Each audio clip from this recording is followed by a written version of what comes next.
En la última clase habíamos visto los ejemplos de interrupciones vectorizadas.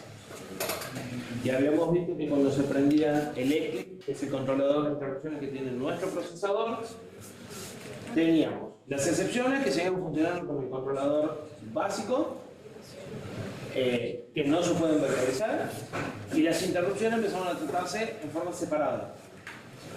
Y para cada interrupción podemos elegir si queríamos que sea vectorizada o no. Las no vectorizadas van a parar una rutina común, definida por un registro, y las vectorizadas van a parar una rutina específica en función del registro de causas que produce la interrupción, utilizando otro registro para señalar al vector de interrupción. ¿Sí? Y habíamos dicho que cuando empezábamos con la programación en C, como había que hacer un start más complejo que el que nosotros hacemos, inicializando las bibliotecas de compilador para que pueda funcionar, inicializando variables y demás, y que normalmente en esa inicialización se metía también todo el vector de interrupciones, la solución por la que normalmente pasaba la cuestión era definir nombres para las funciones, definir funciones que no hacen nada o que producen un reset, en el caso de la nuestra lo que produce es un reset, y agregar una declaración débil para esas funciones, de forma tal que si yo defino una función con el mismo nombre, la sobreescribo, y si no la defino, se usa la que está. ¿Sí? De esa forma no tengo que escribir las 55 interrupciones, aunque no las quiero usar, no tengo que tocar el vector de interrupciones, no tengo que aprenderme en el manual dónde está cada entrada, etcétera, etcétera, etcétera. ¿Sí? Entonces es la forma que tienen de darme las cosas más fáciles. Por supuesto, yo podría ir a donde están las bibliotecas del fabricante, borrar el vector de interrupción y definirlo yo a mano. ¿Sí? Si quisiera tener control total. Pero normalmente, en las primeras versiones se hacía, ahora cada vez más se va dejando de hacer. ¿Para qué? Para que sea más fácil de usar y más fácil de arrancar. En definitiva, nosotros vamos a tener nombres predefinidos para nuestras rutinas de servicio. Habíamos visto que como el fabricante del microcontrolador decide a qué entrada conecta cada uno de los dispositivos, también nos iba a dar un nombre para identificar el número de interrupciones, si es la 27, la 45 o la 33. Y que los nombres suelen ser muy parecidos, una termina en NUM y el otro termina en handler. Uno es el nombre de la función y el otro es el número de entrada. ¿Sí? Y habíamos visto un ejemplo en C de interrupciones vectorizadas, al cual yo le agregué una explicación porque tiene un par de cosas más interesantes para ver. El primer punto significativo es que en este ejemplo yo ya no utilizo el archivo de X que hice yo, sino que uso directamente lo que me dio el fabricante. Estas funciones están en las bibliotecas del fabricante. Algunas están en las bibliotecas de Nuclei genérica y otras están en la del GD32BF, porque, por ejemplo, esto es específico del procesador. En realidad, la del timer no, pero todas las otras. ¿Qué es lo que estoy haciendo? Habilito el ECLIC, ¿sí? Para gestionar interrupciones, lo prendo. Habilito la interrupción que me interesa, aplicándole prioridad de nivel. Y habilito las interrupciones a nivel global. En ningún momento configuré esa interrupción como vectorizada. No fijé los atributos. ¿Se acuerdan que una de las configuraciones que yo hacía en el modo assembler era si la quería por flanco o por nivel y si la quería vectorizada o no?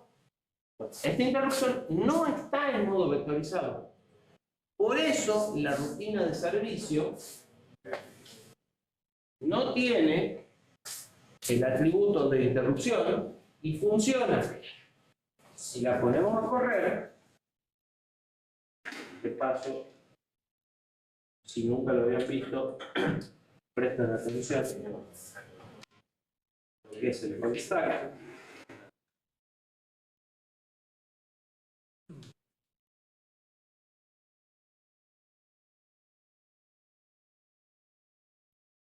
No, ya que compile el proyecto que tiene que compilar.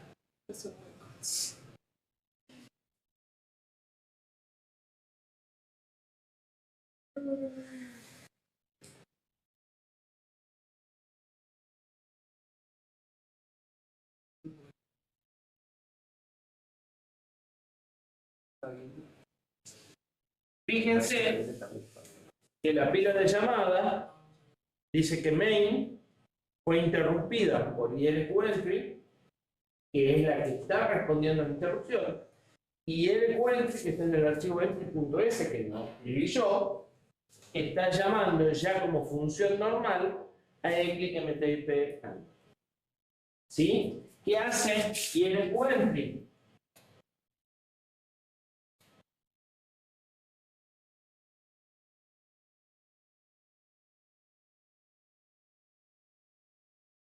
Guarda el contexto, recupera el registro de causa, con el registro de causa va al vector de interrupciones y salta a la función señalada por el vector de interrupciones. O sea, lo mismo que haría el control, pero lo está haciendo por software. Al hacerlo por software, ¿a qué clase querés ir? Informática para la primera vez. Al hacerlo por software tenemos todo esto ¿El correo? No, el correo, pero... Yo adelanto mucha experiencia.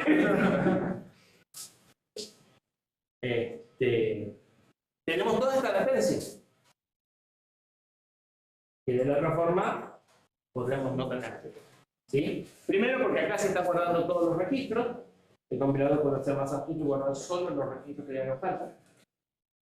Y después porque todo esto de apuntar al vector, sumar, multiplicar por 4, lo está haciendo por hardware automáticamente en el ordenador.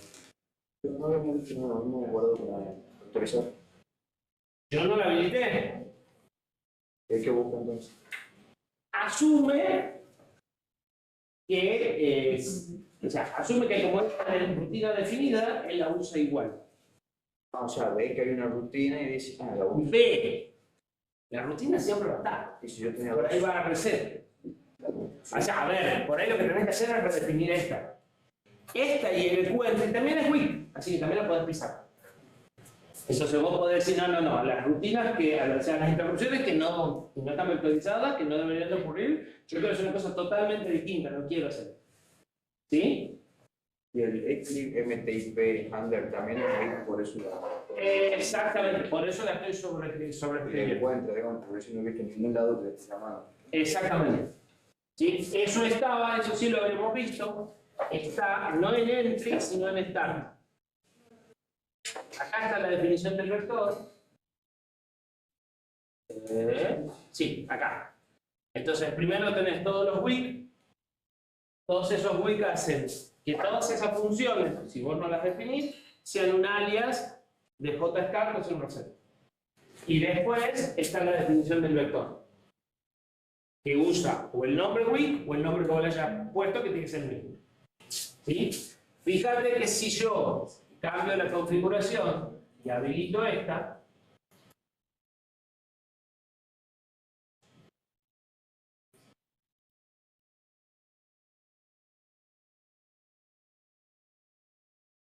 que no les miento,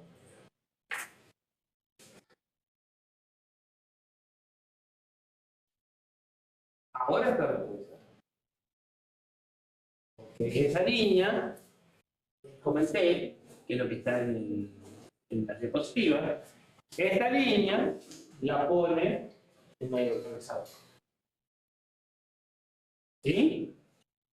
Entonces ahora sí está vectorizada y ahora si sigo andando, esto probablemente no funcione, porque yo no le dije que es una interrupción. O sea, para que esto funcione correctamente, tengo que volver a poner esto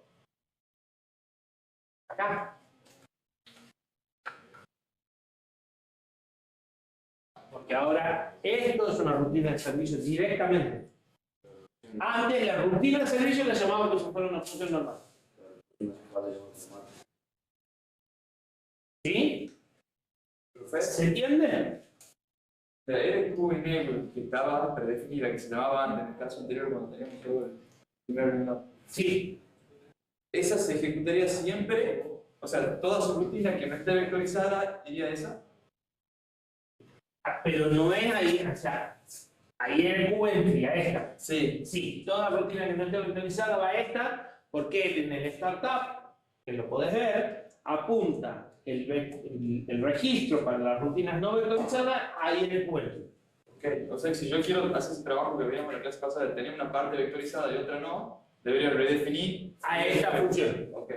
Que podés, porque se llama, porque es weak. Lo mismo sucede con las excepciones. Él en el arranque define el trap entry. Porque en el startup ella configuró todo. Es más, te diría que es probable que no haga falta aprender eléctrica, el eléctrica ya está aprendido.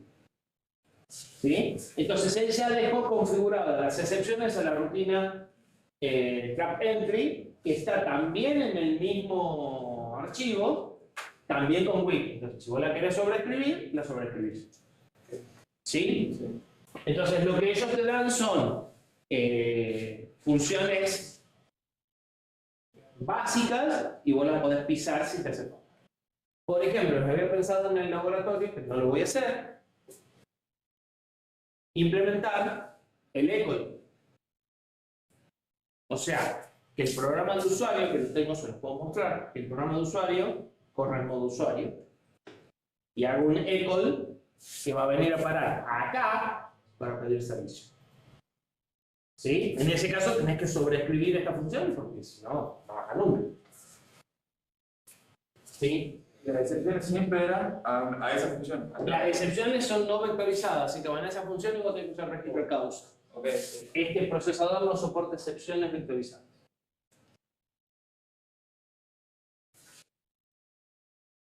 ¿Dudas? Muchas. Bueno. Avancemos un cachito más y de paso ese cachito más va a servir, además de para que vean el problema 3, que es el teclado, como un ejemplo claro de las interrupciones por nivel o por flanco y por qué puede ser interesante trabajar por nivel. Pero primero les explico cómo podemos usar líneas de GPIO para generar interrupciones. ¿Sí? Casi todos los procesadores tienen alguna forma de seleccionar ciertas líneas de GPIO y digamos que conectarlas al eléctrico. Suele haber algo de electrónica en el medio, o sea, no es que directamente las conecte, suele haber de electrónica en el medio. En este caso, ese módulo o ese dispositivo de entrada-salida se llama XT y le permite producir interrupciones externas. Ahora sí, externas al propio microcontrolador, ¿sí? Porque las del ECLIC están confinadas adentro de la pastilla, no están disponibles. Tenemos 7 fuentes posibles de interrupción, 7 XT. De XT0, XT0, XT1, XT2, XT3, XT4, XT5 a 9 y XT10 a 16. Las primeras, las que tienen un solo número, la 0, 1, 2, 3 y 4, pueden elegir cualquier línea de GPIO que tenga el mismo número. Para XT0 pueden usar PA0, PB0, PS0, PD0 o PS0. Una sola de cualquiera de esas. Para la 1, cualquiera de las 1. Para las 2, cualquiera de las 2. Para la 3 y la 4, las 3. Cada una de esas es un dispositivo, o sea, cada una de esas está conectada a una patita de eléctrico, o sea que cada una tiene su rutina de servicio separada. La XT0 apunta a una rutina, la XT1 apunta a otra. O sea que no hace falta identificar nada, cuando llega la interrupción ya saben qué pasó. Con la XT9 a 5.9 y 10 a 15 se complica un poquito. En estas yo puedo elegir una 5 más una 6 más una 7 más una 8 más una 9. Puede ser PB5 más PC6 más PD9. ¿Sí? Pero ¿Todas van a la misma interrupción? Todas van a la misma interrupción. Pero vas a tener un registro que te va a decir qué interrupción es. Y ese mismo registro en realidad te va a decir de las 16 cuál hubo. Con lo cual, si por alguna razón a vos se te ocurriese que querés que de la 0 a 4 vayan a la misma rutina, igual vas a poder identificar quién fueron. Porque el mecanismo de identificación lo tenés disponible para esta y esta para las 16. ¿Sí? Entonces, en esta podés elegir hasta, creo que son 5 fuentes, y en la otra podés elegir hasta 6 fuentes. Pueden ser cualquiera, lo que sí, solo puede ser una de las 6, más una de las 7, más una de las 8. ¿Sí? O sea, no puedo elegir PB6 y PD6. No. ¿Se entiende la lógica? Bien.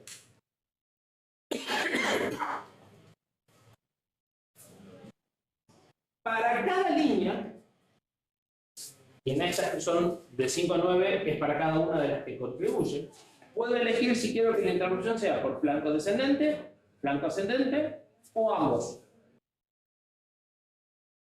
Independientemente de la configuración de flanco a nivel que tiene el EPI.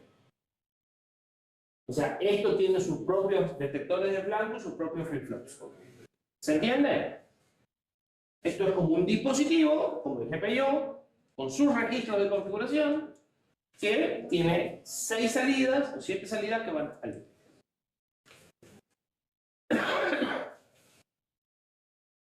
Nosotros tenemos todas las teclas de 10 para arriba.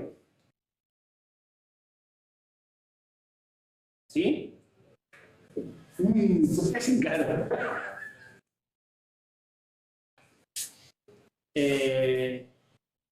Sí, de 10 para arriba. ¿Por qué configuré la XT5? De 10 para arriba, es de 10 a 16. No, ¿sí? Porque incluso la F1, F2 y F3 también están por encima de 10.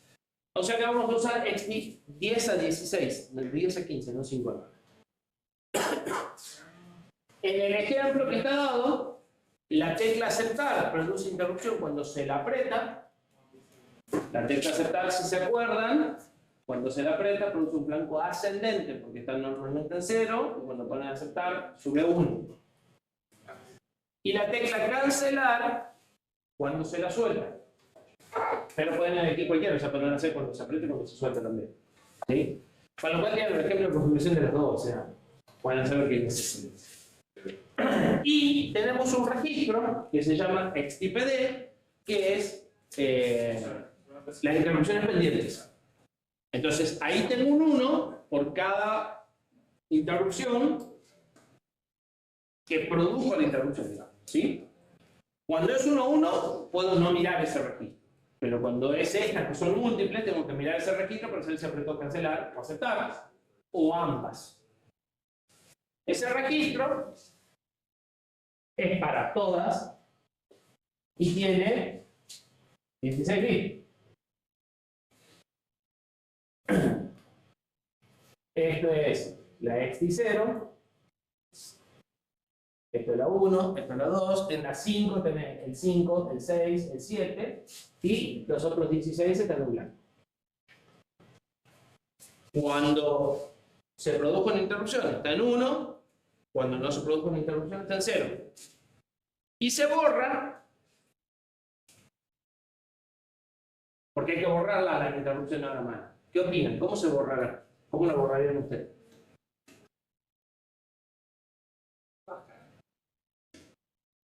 Alex. Yo leo el registro y tengo uno acá y uno acá. En las otras tengo 0. ¿Ustedes qué harían para borrarlo? El dispositivo que quiero borrar la interrupción. Se supone que atendés todas, que no dejas ninguna pendiente.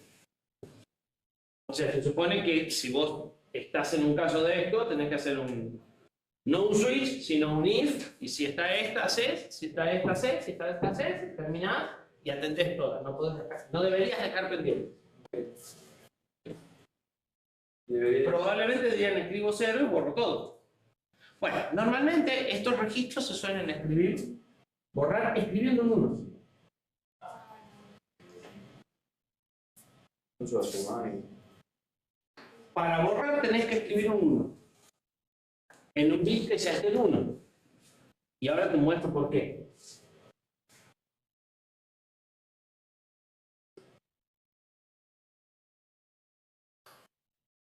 El resultado es que el patrón de borrado bastante habitual en un dispositivo de este tipo es: lees en una variable el registro y volvés a escribir esa variable en el registro. Así como lees, escribís.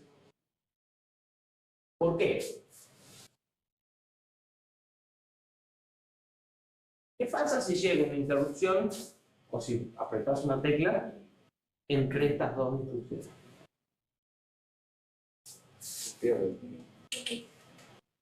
Se borra lo que ya estaba y se agrega la carga de verdad. ¿Qué pasa cuando llega al final de la rutina? Todavía Quedó un tenés bit del uno. pendiente la que has apretado. Como estás trabajando por nivel, cuando termines la interrupción, el EPI va a decir, pero sigue habiendo interrupción. Va a volver a entrar y vas a tomar la que había quedado frente. ¿Se entiende? No se entiende. Yo vengo, o sea, llega una interrupción. O apretás una tecla. El T0. Empezás a guardar el estado, y empezás a ejecutar esta instrucción en T10, no importa en cuánto. En T10 vos lees T.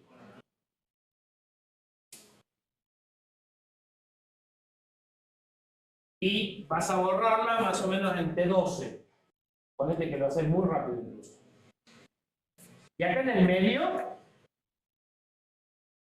llegó otra interrupción. Si vos borrás el registro escribiendo 0, acá, ahí está lo perdés. ¿Hasta ahí estamos de acuerdo? ¿Por qué? Porque llegó entre que leo y escribo. Y el leer y el escribir no es atómico, entonces no hay vuelta de hoja. ¿Qué te proponen ellos? Bueno, borrar escribiendo lo mismo que leíste. Entonces, a este bit lo vas a borrar. A este bit, como no lo leíste, no lo vas a borrar. Como no lo borrás, el OR de todos los bits va a seguir en bajo. Entonces, vos vas a ejecutar las que encontraste, vas a terminar, y el EPIC, que está configurado para trabajar por nivel, va a decir, pero acá sigue habiendo cosas pendientes, y va a empezar de vuelta una segunda interrupción inmediatamente, en donde vos vas a ver el que te había quedado pendiente. ¿Sí? Lo cual permite hacer lo que yo había dicho que es mejor no hacer, que es procesar el primer bit que encuentre y dejarlo el resto. Voy a tener varias interrupciones sucesivas hasta que atienda todo. Me está perdiendo tiempo, mejor no. Ya sabemos que entrar y salir de interrupción lleva tiempo, entonces mejor no hacerlo. Pero si lo hago, igual funcionaría. ¿Se entiende? ¿Por qué se borra de esta forma? Si yo lo borrara con un 1, no podría resolver ese problema. Entonces es bastante habitual esa forma de borrar los registros que me sirven para saber quién produjo una interrupción cuando tengo una sola rutina con varias fuentes. ¿Sí? Y ese es el caso que estamos viendo. Esto sucede, por ejemplo, en los puertos de comunicaciones, porque yo tengo una interrupción sola, pero la interrupción puede ser porque ya terminé de transmitir, porque llegó un dato, porque tuve un error, porque... Entonces tengo varias causas, no varias fuentes, pero varias causas, que yo tengo que identificar en la rutina de servicio. Entonces, tengo un registro y se maneja generalmente de la misma forma. Sí. Y si en vez de usar los EXTI que corresponden a una de los pins, era que podemos usar varios, digamos. Entraría a esta interrupción y yo debería ver, además de ese registro, otro registro que me dice cuál. No, porque ese te dice todas, porque como tenés... Vos tenés 7 fuentes de interrupción. Sí. pero podés usar cualquiera de los 16 pines, porque van en definitiva de 0 a 16. Entonces el registro tiene 16, te dice cuál de los 16 se activaron. Independientemente de si el pin 0 sale como XTIC 0, el pin 3 sale como XTIC 3 y el pin 7 sale como XTIC 59. ¿Se entiende? En ese registro tenés los 16. Vos podés elegir 16 líneas de cada uno de los puertos como fuente de interrupción. Con lo cual, si manejas bien esto, podés mandar todo a una sola rutina y tenés 16 fuentes y las identificas por zona. Si las usas para cosas distintas, por ejemplo, nosotros, si queremos hacer todo el teclado por interrupciones, aun cuando estuvieran algunas en el XT04 y otras en el día 16, probablemente nos conveniera decir, bueno, listo, voy a usar la rutina, saco qué tecla es y ya está. ¿Sí? Pero por ahí no, por ahí la 04 la tenés para algo muy específico que te hacía falta y le pones su rutina propia. ¿Sí? Digamos, esto te da la 04 te da la opción de hacer una rutina propia o igual mandarla a una rutina única y identificarlas como estas que no te queda más remedio. En estas tenés menos opciones. A menos que en estas uses solo una línea más, que conforme con 7 de las 16, y bueno, tampoco tenés que identificar. Porque si yo acá solo mandaba la tecla aceptar, y bueno, no, claro, ya sé quién es aceptar. Sí tengo que borrarlo, siempre. El borrado no se hace solo. O sea, si yo no borro esto, si no hago esta escritura, no salgo nunca. Exactamente. ¿Sí? Después que ponerle el nombre, que efectivamente era de 10 a 15 y no 5 a 9 como había dicho, y configurar la rutina. Acá ya directamente yo en la configuración opté por hacerla toda con las funciones del fabricante, o sea, no hay ninguna función de soporte. ¿Qué hay que hacer?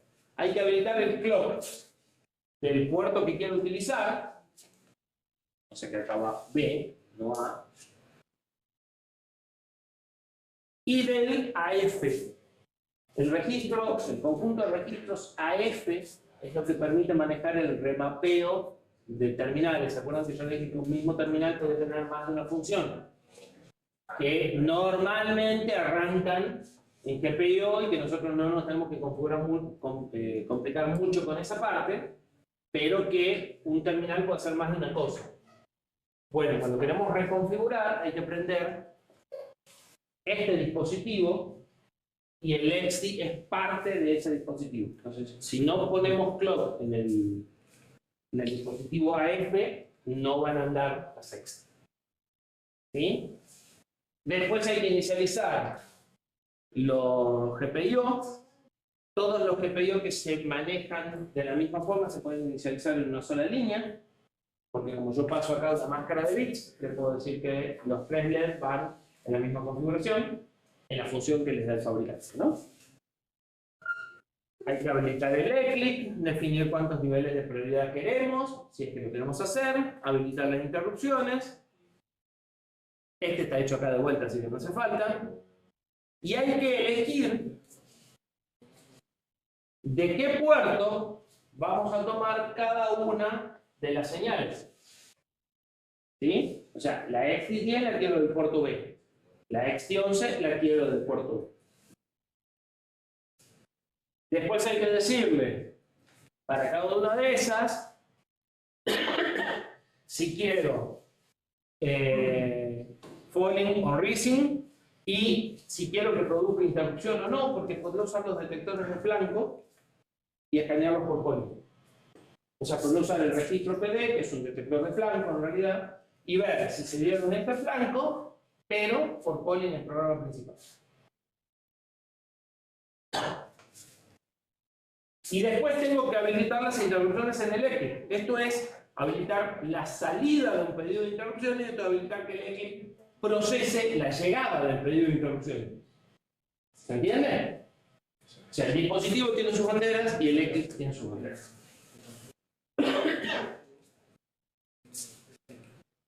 No lo vectorizo, no le cambio si es nivel flanco. Seguramente este tiene que trabajar por nivel. Por lo que estuve viendo en el RECEP, todas trabajan por nivel, así que lo razonable sería dejarlas así, que todas trabajan por nivel. Y a partir de ahí no tengo más nada que hacer. Cuando llega la tecla, si la tecla es el bit 10, prendo el LED, y si la tecla es el 11, lo apago. Y tiene que pasar algo.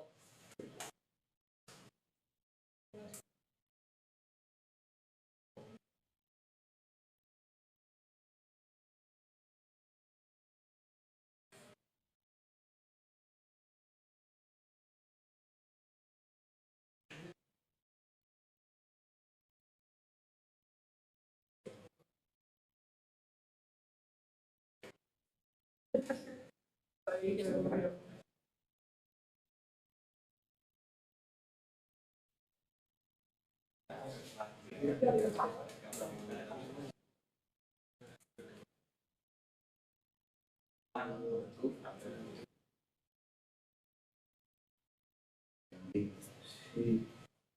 Un cambio de sí. Típico.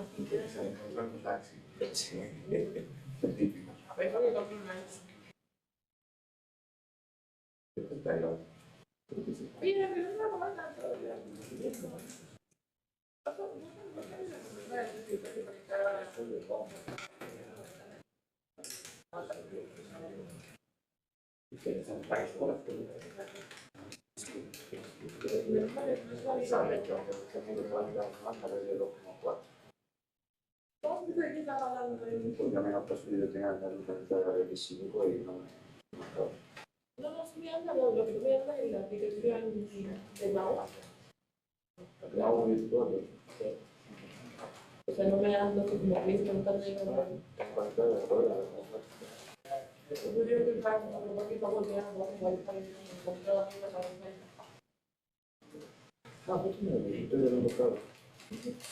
Y tenía estaba en la de 5 de los papás. En la de 5 no van a también para adentro con la cabeza se la puede conectar el 5 y andar. Hay otra aplicación, bueno, pues, para el peguito. Le intenté cuando puse un código y eso me dice. Sí, vale, vale.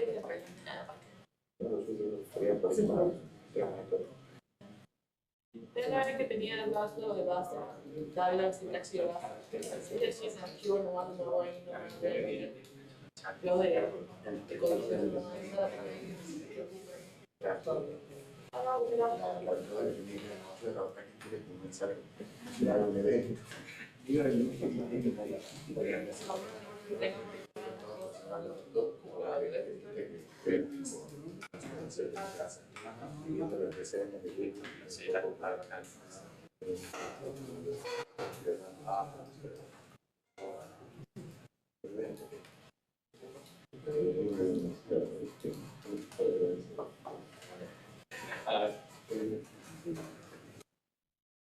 Bueno, ya lo reviso el ejemplo porque algo toqué a último momento y no está nada muy bien.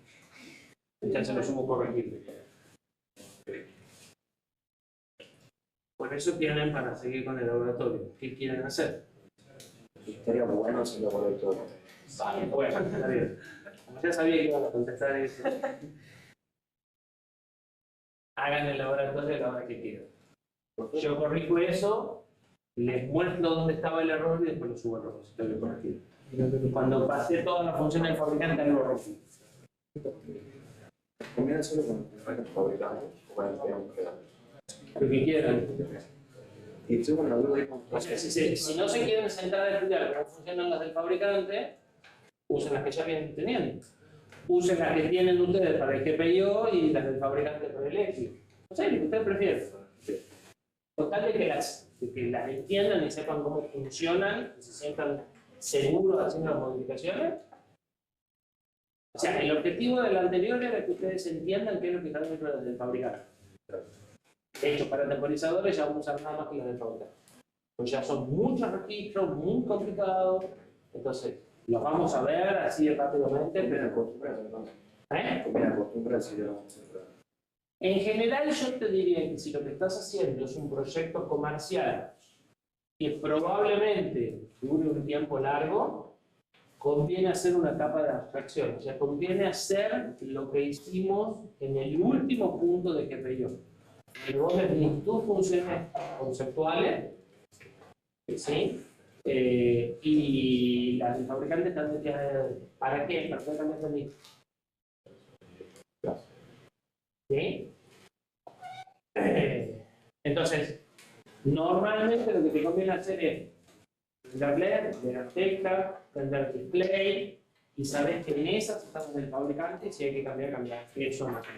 Pero no, Todo lo demás no había todo. la lógica del programa que no dependa de las funciones del fabricante, porque después cambias de fabricante, cambias de micro, tenés que empezar a meter mano en cosas que andaban. Entonces, de esa forma separás la lógica de lo que hace tu programa, como puede ser el reloj, de el hardware en el que está funcionando. Eso te da mayor mantenibilidad del concepto. Es más fácil mantenerlo y cambiar cosas si te quedas con una plataforma. En el XT, Sí. te entendí, lo único que hacemos sumándole uno, en vez de mandar todo a cero. No sumás uno. Escribís el mismo patrón que leíste. Escribís un 1 en los bits que están en 1. Cuando vos escribís un bit en 1, el hardware tiene ese Hemos dicho que eso era para borrar. claro. Porque lo que tenés en realidad es un flip-flop, no es un bit de memoria. No es un flip-flop tipo D. La verdad que nosotros cuando construimos las cosas usamos flip-flop tipo D. Entonces vos ponés el dato, le das clock y se memoriza. Bueno, acá lo que usás es el 1 de la escritura para entrar en un flip-flop por la pata de reset. Entonces cuando vos escribís un 1, la señal de escritura más el 1 de ese bit lo resetean a ese flip-flop. O sea, no todo lo que está atrás en realidad son celdas de memoria que señalan los flip-flop tipo D. Por eso en los GPIO tenés la posibilidad de hacer un set o un reset también. O sea, ¿qué haces con las máscaras? Lo que tenés es un flip-flop que tiene el D, el set y el reset.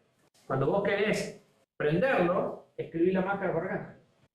Cuando vos querés apagarlo, escribís la máscara por acá. Y cuando querés escribir y que él copie, escribís por acá. O sea, esto es el registro. No me acuerdo los nombres en este, pero este es el registro de salida.